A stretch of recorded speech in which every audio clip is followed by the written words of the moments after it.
स्वागत करता हूं मैं एक बार फिर से सभी विद्यार्थियों का, छात्रों का अपने इस चैनल में। और कभी-कभी लगने लगता है कि मंजिल बहुत दूर है और पता नहीं मिलेगी कि नहीं मिलेगी, ऐसा मन में आता है। और दूर तो है ही। हाँ, लेकिन ये कि जब किसी की मंजिल, किसी का लक्ष्य, डेस्टिनेशन बहुत दूर होता है तो बीच में अगर कुछ प्लीजिंग शेल्टर या रेस्टिंग प्लेस मिलते जाते हैं, घनी छाया, आराम करने की जगह और भी कुछ सुखद चीज़ें मिलती जाती हैं, तो उसे रास्ता चलने में अच्छा लगता है, आसानी भी रहती है और मन भी लगता है। तो शायद हो सकता है इसी वजह से कुछ कमी खल रही है। बल्कि मैं ही कहता हूँ कि अगर 5 किलोमीटर जाना है आपको, पैदल चल रहे हैं, अगर आप 3 किलोमीटर चल चुके हैं तो बेहतर है आप आगे जाएं, पीछे फिर 3 किलोमीटर आना ठीक नहीं है। लेकिन वही है कि अगर आप 2 किलोमीटर चले हैं तो फिर 2 किलोमीटर वापस आएँ तो वो आपका 4 किलोमीटर। इससे अच्छा है कि 3 किलोमीटर आप आगे चले जाएं। हर हाल में मन यही कहता है कि आगे ही चलो, पीछे चलने से कोई अब फायदा है नहीं।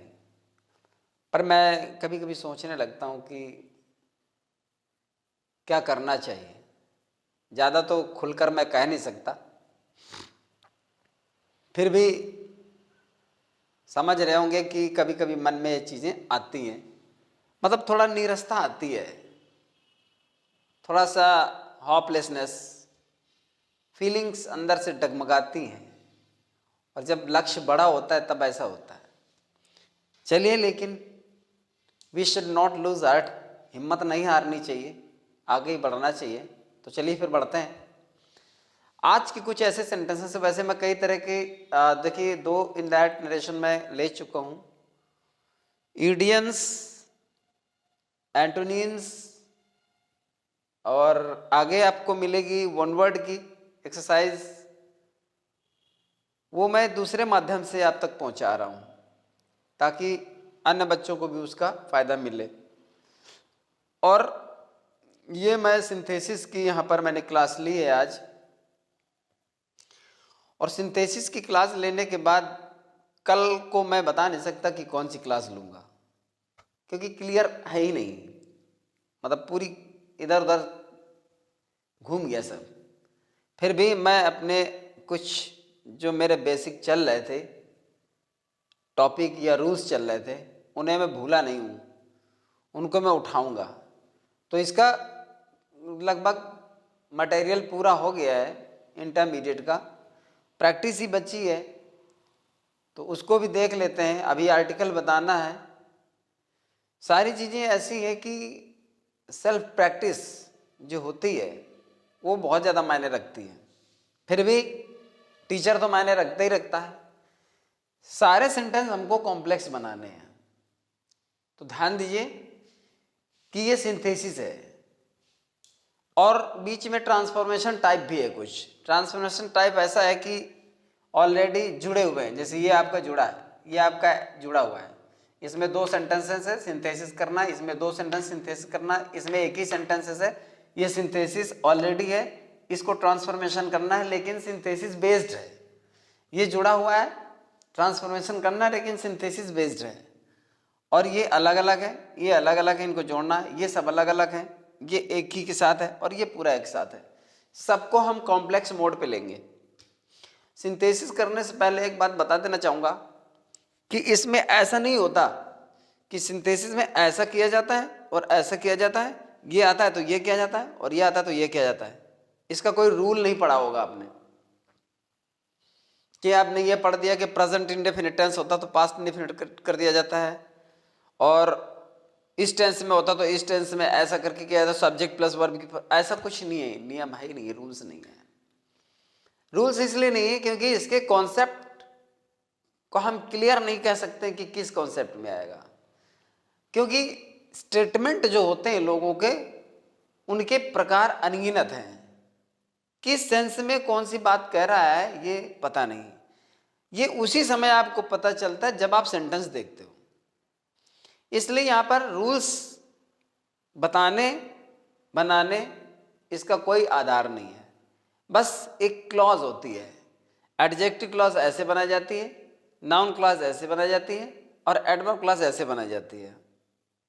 तो नाउन क्लॉज में पढ़ा चुका हूँ, अभी एडजेक्टिव और एडवर्ब क्लॉज बाकी है, वो मैं पूरा करूँगा। लेकिन ये एक्सरसाइज मैं करा ही देता हूँ, मैं सोचता हूँ थोड़ा अभ्यास हो जाएगा। वरना रूल्स कराओ, फिर इसके बाद वो कराओ, फिर उसके बाद वो रूल्स पढ़ाओ, वो रूल पढ़ाओ, इसके बाद कोई नंबर आता है एक्सरसाइज का। इसलिए एक्सरसाइज तो हो ही जाती है, काफ़ी आइडिया मिल जाएगा, चूँकि बच्चे पढ़ते भी रहते हैं। तो इसके वैसे रूल नहीं है, इसलिए ये सबसे ज़्यादा इस बात पर डिपेंड करेगा कि आपका कॉन्सेप्ट अपना क्या है। सिंथेसिस बहुत गहरी चीज़ है, इसमें जरा सा कॉन्सेप्ट लूज होता है, आप उसका सेंस नहीं समझ पाते हो, तो आप उसके अर्थ को सही सेट नहीं कर पाओगे। और देखो इसमें क्या होता है कि जो बनाने वाला होता है जब नहीं बना पाता है तो कॉम्प्रोमाइज कर लेता है। हाँ हाँ यही बनेगा, ठीक है, हाँ बन तो गया ही, बस यही बनेगा ही, ये कॉम्प्रोमाइज कर लेता क्योंकि वो उसकी डेप्थ में नहीं जा पाता है। ऐसा भी होता है। तो बड़ा खतरनाक टॉपिक होता है ये सिंथेसिस का। और ये सिंथेसिस आपको ट्रांसफॉर्मेशन भी सिखाता है और ये आपको सिंटैक्स भी सिखाता है। यहीं पर सब खेल पूरा सिंथेसिस पर है, ये मानकर चलिए। और जिसको सिंथेसिस में एक मतलब कैप्चर बन गई, पकड़ बन गई, ग्रिप बन गई, तो काफ़ी हद तक इंग्लिश को कवर कर लेता है। तो देखते हैं, we heard a tragic news, we were soon shocked. मैं पहले बता चुका हूं कि ये सब कॉम्प्लेक्स बनाने हैं। हमने एक दुखद समाचार सुना, हम शीघ्र ही सदमे में पहुंच गए, हमको शीघ्र ही सदमा लगा। We were soon shocked, we were soon shocked. अब इसको करना क्या है कि कॉम्प्लेक्स बनाना है।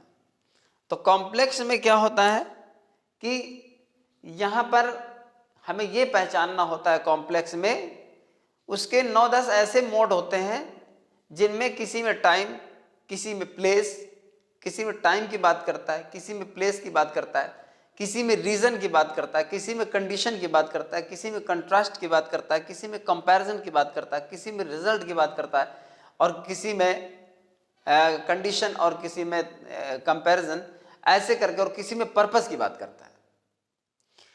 तो हमें यह देखना होता है कि ये सेंटेंस में किसकी बात कर रहा है।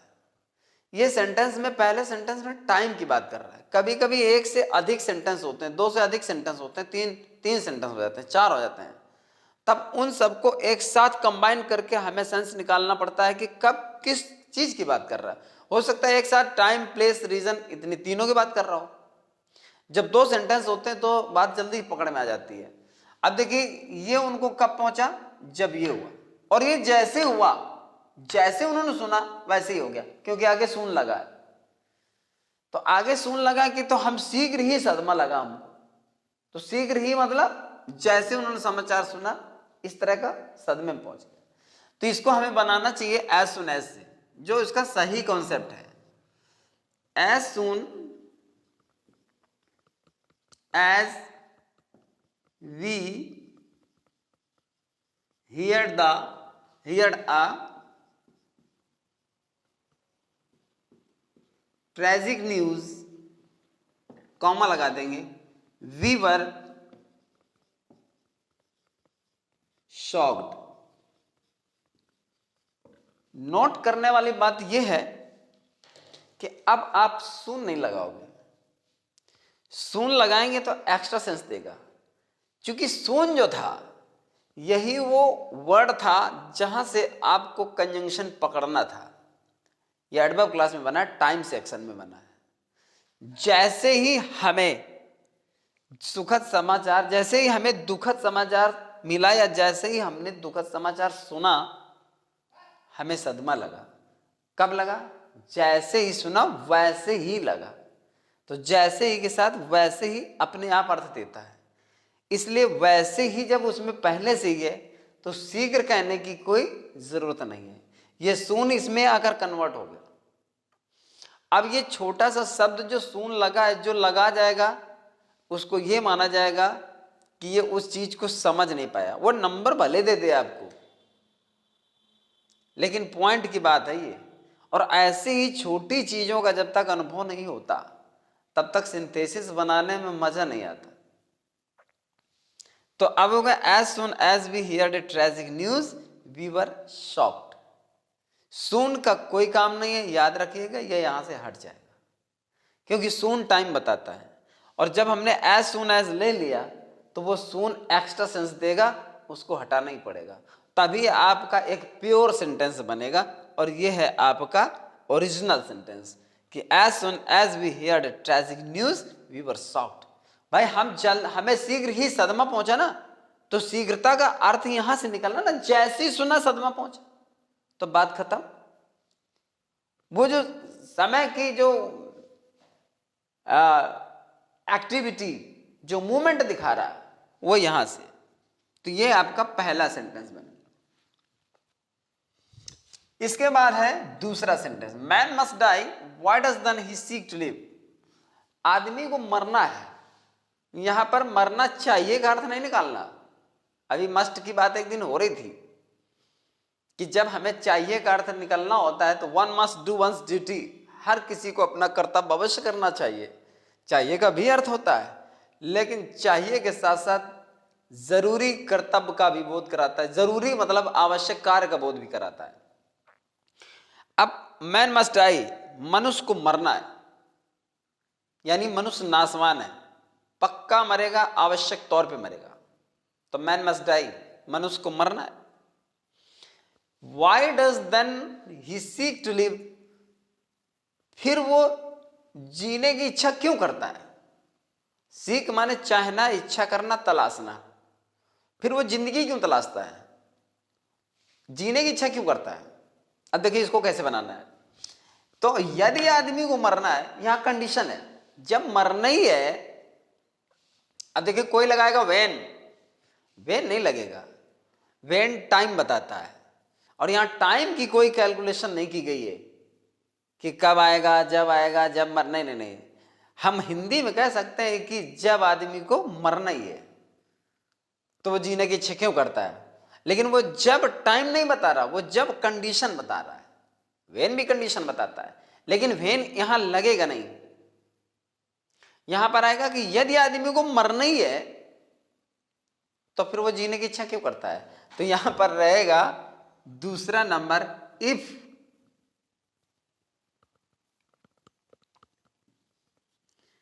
Man dies.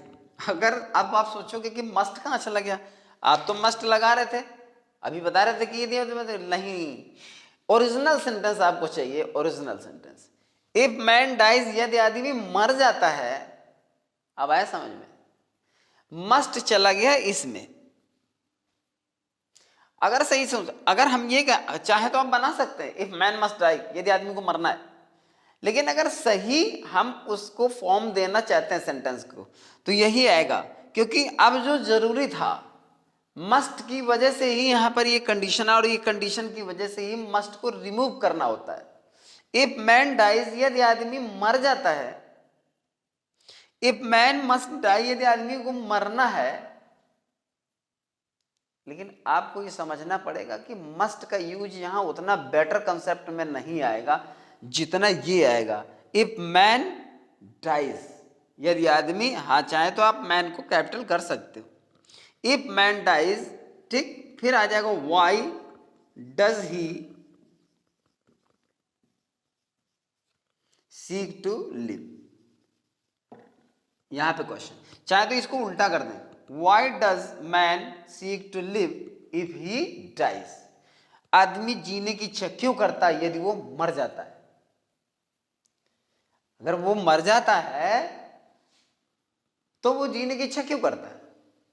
If man dies, हम ये नहीं कहते कि मस्ट का यूज यहां गलत है, पहले बात समझने की कोशिश करना। अगर मस्ट आएगा तो ये ऐसा नहीं रहेगा, लेकिन ये है कि मस्ट है जरूरी, और जरूरी जो होता है वो वही सेंस लेकर के इसमें कंडीशन लगाई जाती है। बात समझ रहे हो ना। अब जैसे हम कह दें कि you must do this work,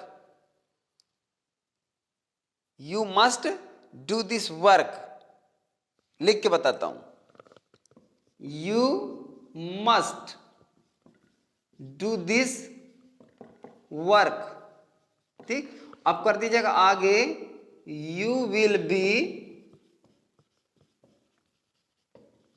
punished. ये सेंटेंस है, तुम्हें यह काम करना होगा, तुम्हें यह काम करना पड़ेगा। मस्ट का प्रयोग मैंने एक दिन बताया था, have to, has to, will have to, shall have to, ऐसे करके था ना। तो यहां वही है, you have to do this work, तुम्हें यह काम करना है। You must do this work, तुम्हें यह काम जरूर करना है। यू विल बी पनिश्ड, तुम्हें दंडित किया जाएगा। अब हम इसको बनाएंगे कॉम्प्लेक्स, तो यहां आएगा unless, unless you do this work. अगर आप सिंथेसिस को जरा सी भी पढ़े हो या और अच्छे कॉन्सेप्ट में पढ़े हैं और किसी ने आपको सिखाया है, तो मेरी बात आप समझ रहे होंगे। Unless you must do this work नहीं, unless you do this work, यदि तुम ये काम नहीं करोगे, यू विल बी पनिश्ड, तुम्हें दंडित किया जाएगा। यही जो मस्ट है ना, वो इसी में समाविष्ट हो जाता है, क्योंकि ये भी जरूरी कंडीशन है, शर्त हमेशा आवश्यक होती है। तुम पास हो जाओगे, बशर्ते मेहनत करनी पड़ेगी। You will pass provided you have to work hard. शर्त जहां पर होती है वो क्या होती है? शर्त क्या है? शर्त ही तो शर्त है, वही तो आवश्यक है। तो ये जो आवश्यक है ना, वो इसमें आएगा। अगर आप unless you must do this work करोगे ना, तो ये एक्स्ट्रा सेंस भी देगा और अकॉर्ड भी लगेगा, अजीब भी लगेगा, आपको लगेगा कुछ गड़बड़।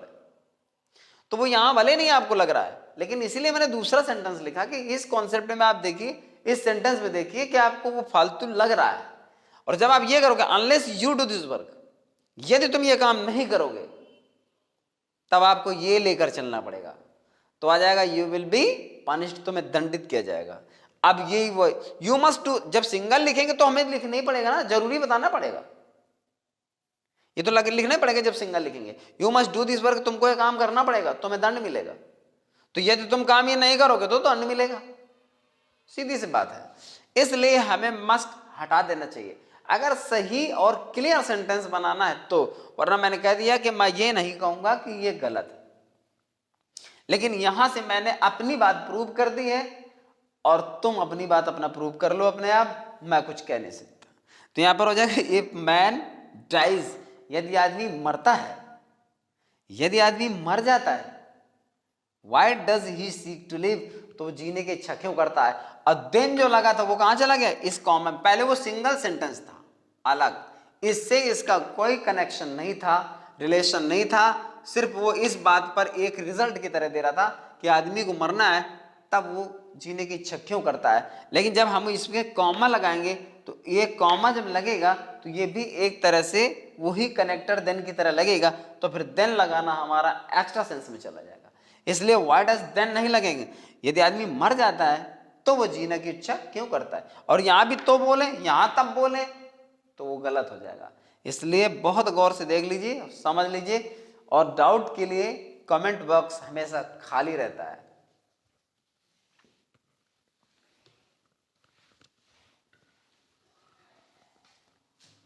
Third number, the news pleased everyone, our cricket team has won the match. समाचार ने सबको खुश कर दिया, हमारी क्रिकेट टीम मैच जीत गई है।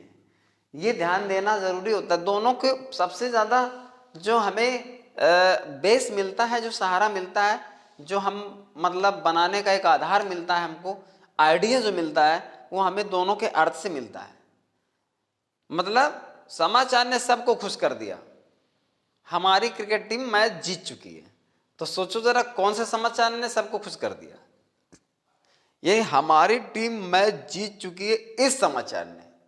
तो आपको मैं नाउन क्लास पढ़ा चुका हूं, और ये नाउन क्लास जानते हो क्या? Noun case in apposition.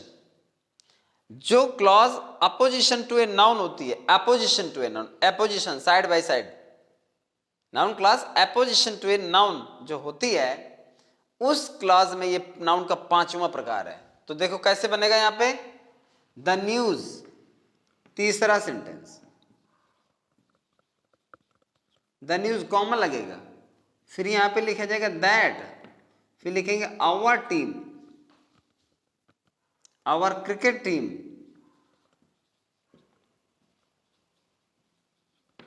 Has won the match, फिर यहां पे कॉमा। अब ये जो पूरी क्लॉज है ये सबऑर्डिनेट क्लॉज है, और यही समाचार है, और ये समाचार है मतलब ये नाउन है, और ये भी नाउन है। तो इस नाउन की व्याख्या करने वाला ये नाउन है, जो कि एक क्लॉज भी है, सबऑर्डिनेट क्लॉज भी है, पूरा सेंस भी नहीं निकल रहा।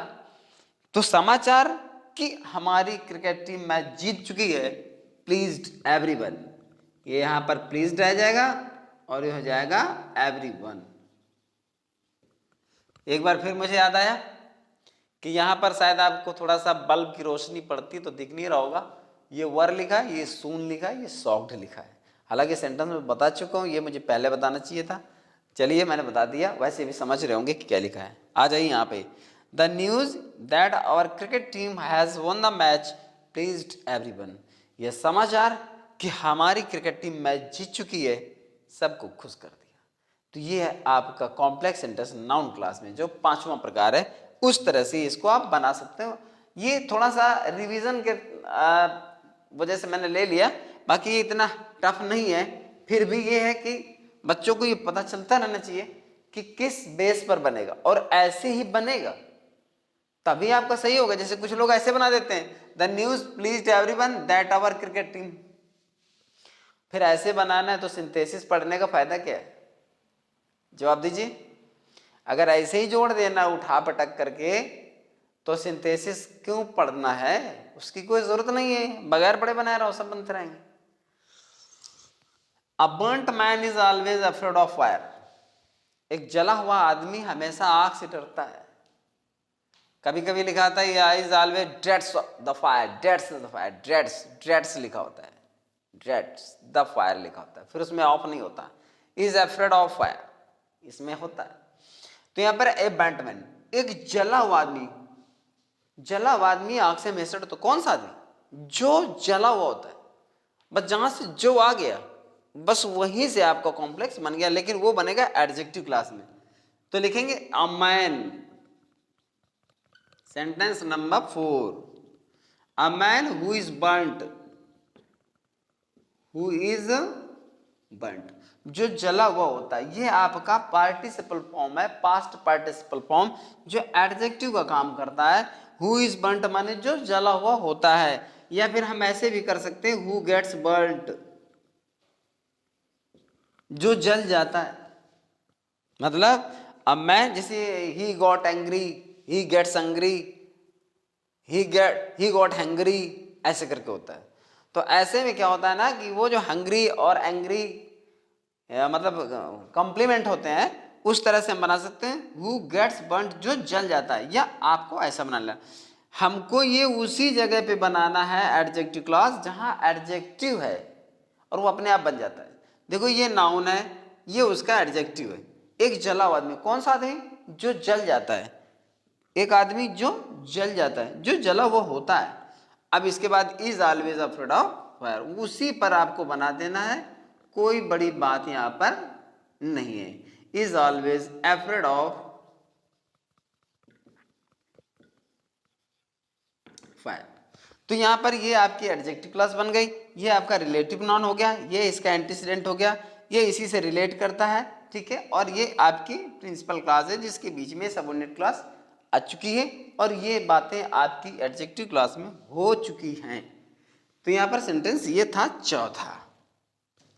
इसके बाद है 5वां sentence, there is no success without hard work. 5वां सेंटेंस वो कहता है कि बिना परिश्रम के सफलता नहीं होती है। तो देखिए इसका एक स्ट्रक्चर है जिस पर यह सेंटेंस बनता है, हमेशा याद रखना। अगर वैसे सोचोगे तो सोचते रहोगे कि किस में बना है। इस तरह के, जैसे आपने देखा होगा कि there is no hope without life, जीवन के बगैर आशा नहीं होती है। तो where there is life there is hope, तो जहां जीवन होता है वहीं आशा होती है। तो जैसे आपने पढ़ा होगा कि where there is will there is way, जहां चाह होती है वहीं राह होती है।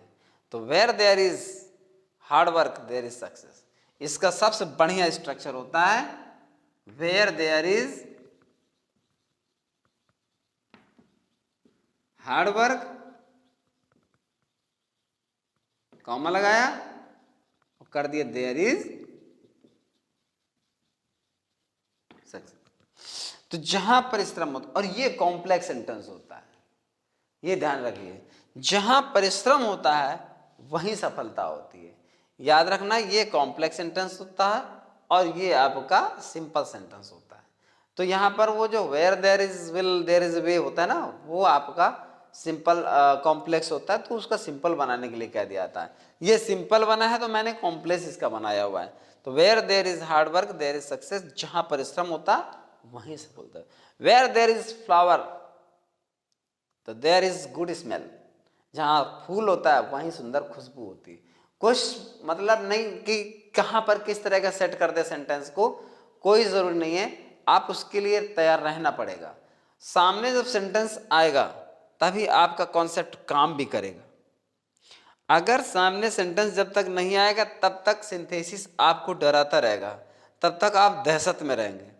जब सेंटेंस होगा और कॉन्सेप्ट काम कर गया तो समझो काम कर गया, ना करा तो गलत हो जाए, इसके लिए कुछ कहा नहीं जा सकता, ना हम कह सकते हैं और ना आप कह सकते हैं। और एक बात, ये जरूरी नहीं है कि सही टाइम पे प्रेजेंस ऑफ माइंड हमारा काम कर जाए, हो सकता है तुम्हारा काम कर जाए।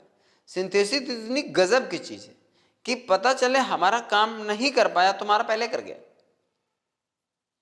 लेकिन ये होता है कि ज्यादातर टीचर का दिमाग काम कर जाता है क्योंकि वो बनाता रहता है और विद्यार्थी उस डेप्थ तक लैक ऑफ एक्सपीरियंस नहीं पहुंच पाते हैं।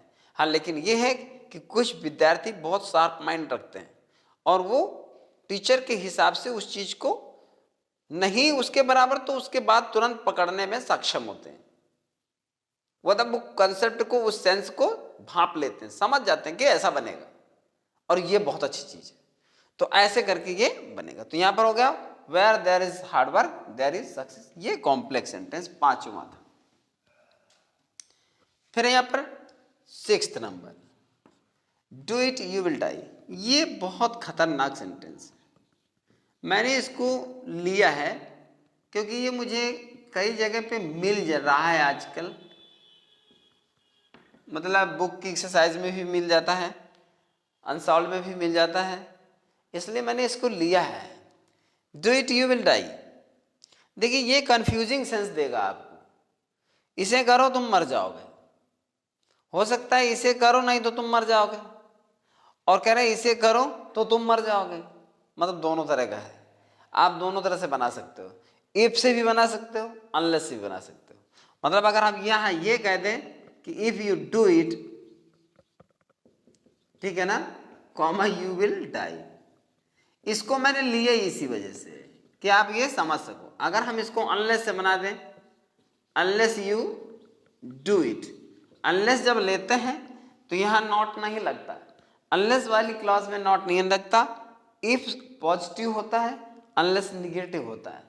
इफ प्लस नॉट, जो इफ होता है प्लस नॉट मिक्स किया जाता है तब बनता है अनलेस, जो कंडीशन बताता है, ठीक है ना।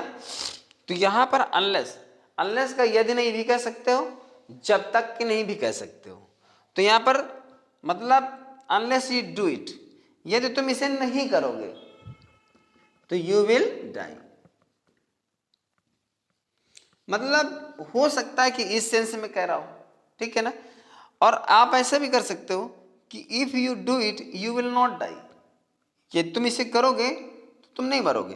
तो कह रहा do it you will die, do it, इसे करो नहीं तो तुम मर जाओगे, तो इसे करोगे तो तुम नहीं मरोगे, कोई सेंस हो सकता है। अगर यहां पर यह हो जाए कि do it otherwise you will die, ऐसा हो जाए तो सेंस क्लियर हो जाए।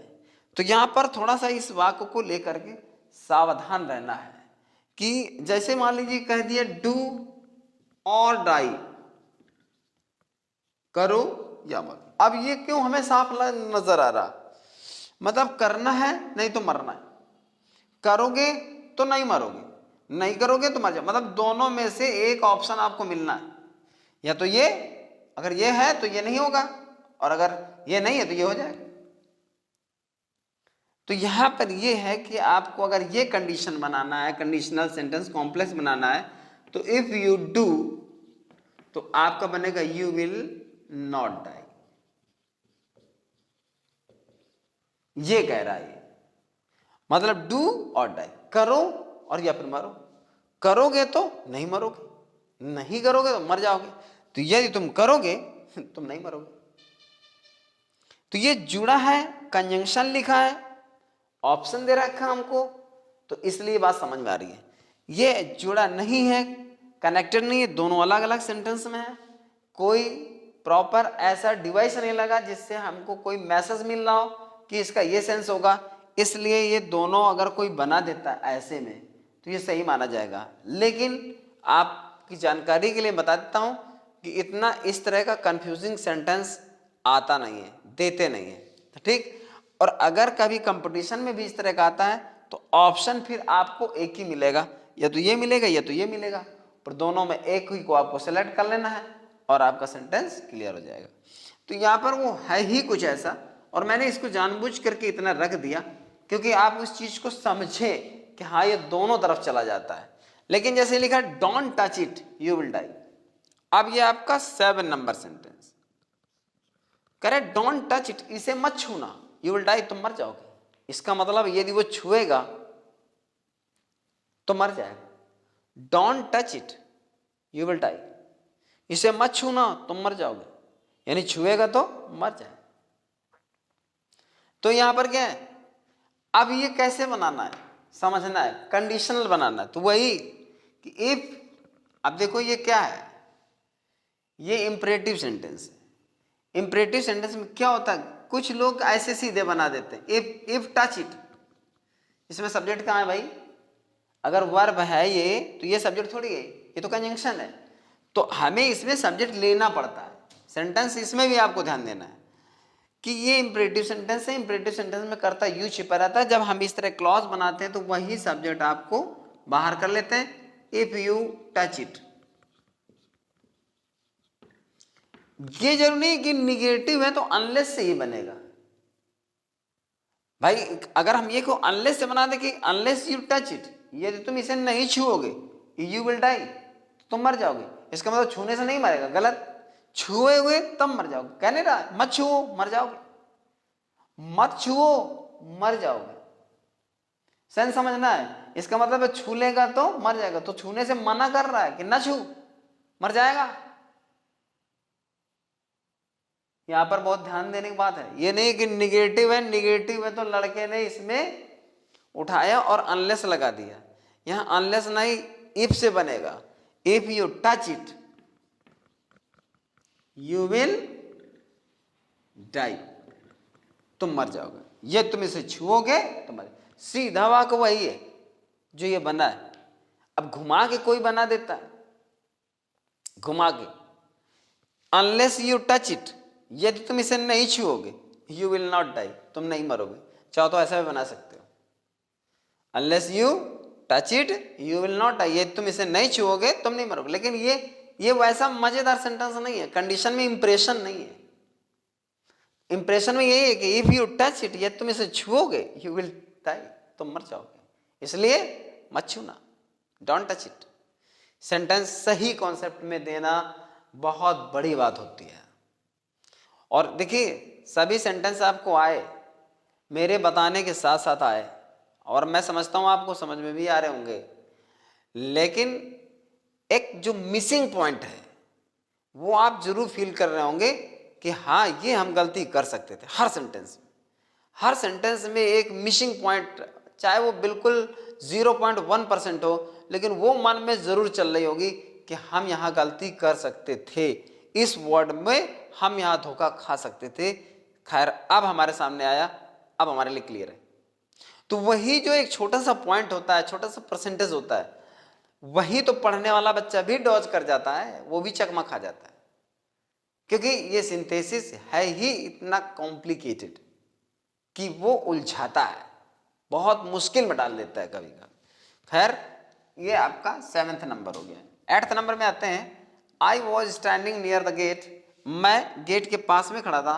अ मोटर कार सडनली केम, एक मोटर गाड़ी अचानक आई। It was driven by a young man recklessly, इसे एक नवयुवक के द्वारा लापरवाही से चलाया गया था।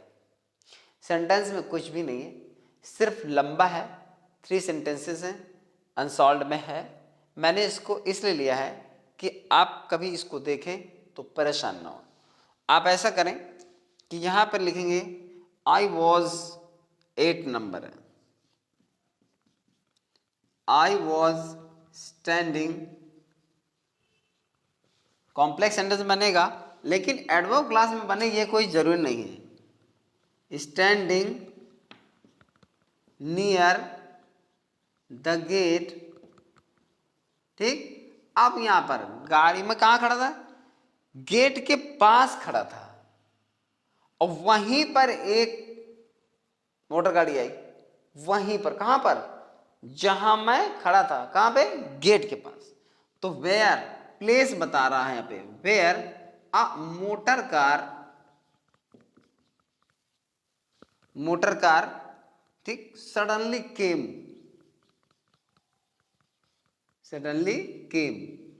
अब ये जो अचानक मोटर गाड़ी आई किसके द्वारा ड्राइव की गई थी, वॉज ड्राइवन बाई, तो वॉज हट जाएगा, बस अ motor car suddenly came driven by a young man, ठीक, और फिर हो जाएगा रेकलेसली।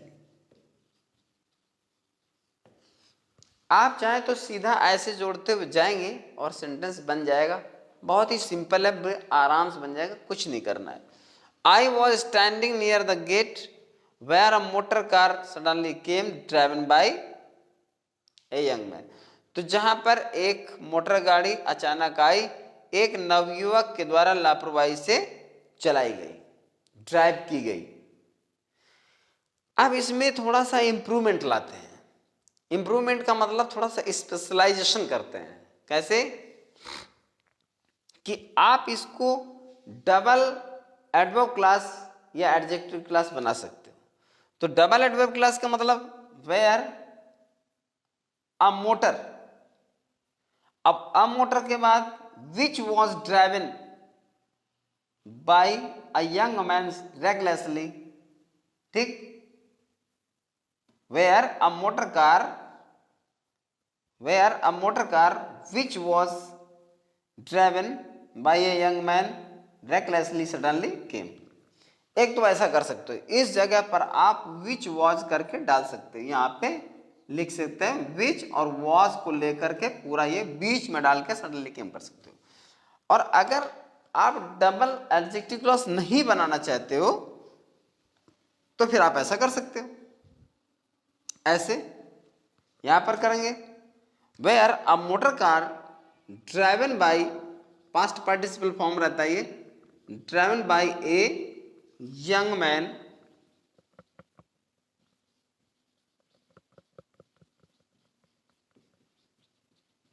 रेकलेसली, और फिर लिख देंगे सडनली केम। इसमें भी कोई प्रॉब्लम नहीं है। तो होगा I was standing near the gate where a motor car driven by a young man recklessly suddenly came. That's clear. ऐसे भी बना सकते हो आप। अगर ये चीज आपको ठीक लग रही है कि ये चीज हम पहले डालें तो पहले भी लगा सकते हो, हालांकि लास्ट में भी सपोर्ट करता है, उसमें ज्यादा कुछ परेशानी वाली बात नहीं है। तो ये अगर अच्छा लगे तो इसको बना लीजिए, कोई परेशानी वाली बात वहां पे नहीं। इसके बाद है man civils live after them, 9 number, man civils live after them.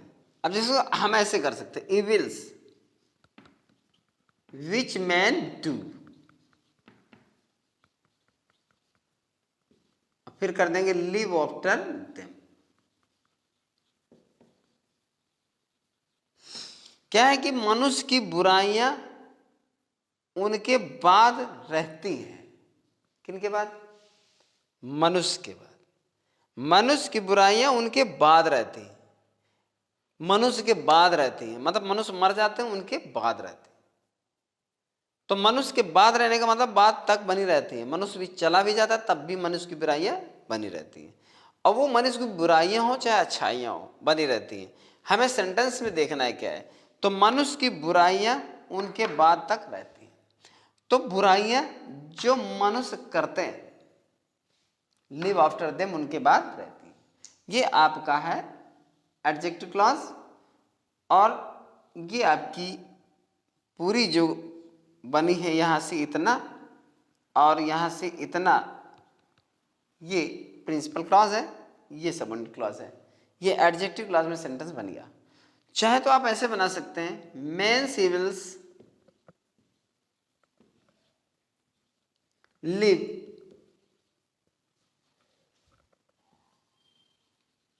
Even after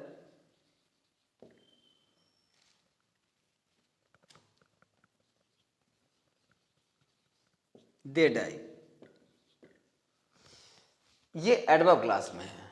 मनुष्य की बुराइयां रहती हैं, वे मर जाते हैं इसके बाद भी, तो उनके मरने के बाद भी उनकी बुराइयां रहती हैं। लोगों के मर, ये नाउन है, ये उसके लिए प्रोनाउन है। मतलब मनुष्य की बुराइयां वे मर जाते हैं उसके बाद तक रहती हैं। लेकिन याद रखना है, इसमें एक सावधानी रखनी पड़ेगी। इवन आफ्टर दे डाई ही लिखना है, देयर डेथ नहीं लिखना है। अगर देयर डेथ लिख दिया तो ये संभवतः सिंपल बन जाएगा, क्योंकि क्लॉज खत्म हो जाएगी। क्लॉज बनती है सब्जेक्ट और वर्ब से, फिर देयर डेथ लिख देंगे तो सब्जेक्ट नहीं रहेगा, सिर्फ पूरा नाउन बन जाएगा। और जब पूरा वो नाउन बन जाएगा तो फिर आपकी क्लॉज खत्म हो जाएगी, और जब क्लॉज खत्म हो जाएगी तो फिर ये प्रीपोजिशन का काम करने लगेगा, फिर ये कंजंक्शन का काम नहीं करेगा, और फिर हो जाएगा आपका सेंटेंस सिंपल। इसलिए ध्यान रखिए, दे डाई ही करना है। मनुष्य की बुराइयां रहती हैं इवन आफ्टर द डाई, वे मर जाते हैं इसके बाद भी, तो हम कह सकते हैं कि उनके मरने के बाद भी रहती है, लेकिन लिखना पड़ेगा आपको दे डाई। और इस तरह से आपके दो सेंटेंस कॉम्प्लेक्स में बन गए हैं, जो चाहे आप वो बना सकते हैं। लास्ट में सेंटेंस बचता है, it is never too late. यहां पर था टू, यहां था एडॉप्ट, यहां है ए गुड हैबिट। एक अच्छी आदत अपनाने के लिए लेट कभी नहीं होता है, अत्यधिक लेट कभी नहीं होता, अत्यधिक देर कभी नहीं होती। एक अच्छी आदत अपनाने के लिए अत्यधिक देर कभी नहीं होती, ये कहना चाहता है। It is never too late. अब ये बात देखिए कितना आपको सोचना पड़ेगा, बहुत कुछ सोच करके ही सेंटेंस बनाया जाता है। अब ये आपको सोचना पड़ेगा कि ये एक सिचुएशन बता रहा है या किसी व्यक्ति की बात कर रहा है। व्यक्ति से संबंधित सिचुएशन बता रहा है, लेकिन व्यक्ति की बात नहीं कर रहा है। मतलब एक अच्छी आदत अपनाने के लिए अत्यधिक देर कभी नहीं होती है। कोई भी व्यक्ति अगर ये सोचे कि हमें अच्छी बात नहीं सीख सकते हैं, अब ज़्यादा लेट हो गए, हम ज़्यादा बूढ़े हो गए, तो वो गलत कह रहा है। अच्छी बात, अच्छी आदत जीवन में कभी भी अपनाई जा सकती है। ये इसका कॉन्सेप्ट लॉजिक है, मोरल है कहते हैं। लेकिन सेंटेंस बनाने के लिए हमें मोरल की ज़रूरत कम, उसके कॉन्सेप्ट की ज़रूरत ज़्यादा पड़ती है। अब हमें इसको बनाना है किस में, कॉम्प्लेक्स सेंटेंस में। ये एडवर्ब क्लास में बनेगा और ये रिजल्ट मोड में बनेगा। रिजल्ट मोड में आता है सो दैट, जो टू टू का कन्वर्जन भी होता है। तो जब हम टू टू को कन्वर्ट करते हैं तो सो दैट में ही जाते हैं, उसमें बनेगा। सारे बच्चे बात समझ भी गए होंगे, बात पकड़ ली होगी, बट अभी सेंटेंस बना नहीं है, इसलिए आप ज़्यादा श्योर मत होइए। सेंटेंस बन जाए तब देखिए, क्योंकि मैं जानता हूं कि गलती आप कहां कर सकते हो। सेंटेंस बनाने में ही पूरी बात है, कॉन्सेप्ट तो काफ़ी हद तक मिल जाता है, सेटिंग में उसकी ज़रूरी चीज़ें ध्यान देनी पड़ती हैं। तो हम शुरू करते हैं कि इट का इट ही रहेगा, इज का इज ही रहेगा, नेवर का नेवर रहेगा, और टू की जगह सभी जानते हैं सो करेंगे, और यहाँ पे कर देंगे लेट। ठीक, अब यहाँ पे लगाएंगे that. It is never so let, इतनी देर कभी नहीं होती है। अब जैसा कि बच्चे पढ़े हैं और समझते हैं, उनको बताया गया है या उन्होंने बुक में पढ़ा है कि यहाँ जो दैट के बाद जो क्लॉज शुरू होती है वो पहले सब्जेक्ट के अकॉर्डिंग शुरू होती है, उसी को लेकर शुरू होती है। लेकिन ये बेसिक चीज़ है, स्पेशल चीज़ में ये नहीं होता है। स्पेशल चीज़ में सेंस समझना पड़ता है कि क्या वही सब्जेक्ट इधर भी आ जाएगा या फिर कोई सब्जेक्ट यहाँ दूसरा है। अगर हम कहते हैं कि it can not adopt a good habit, it can not adopt a good, अगर हम ऐसा बना के देख लेते हैं 1 मिनट के लिए, ये मैं फाइनल नहीं कर रहा हूँ लेकिन बना के चेक कर रहा हूं कि क्या सही बनेगा।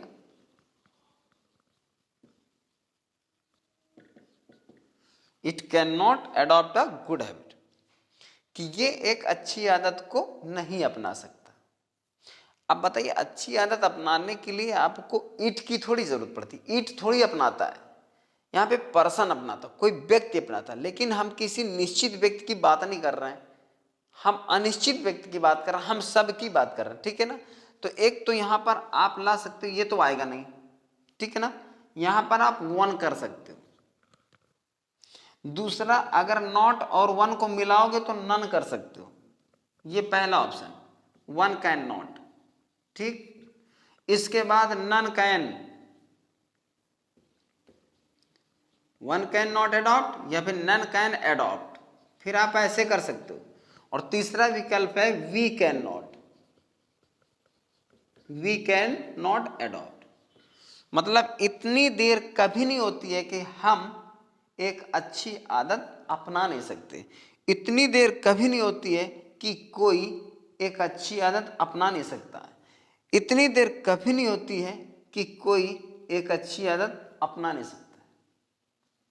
तो 1 can not adopt a good habit या none can adopt a good habit. चूंकि नन इसलिए हो गया क्योंकि नो और प्लस 1 मिलता है तो ये नन बन जाता है।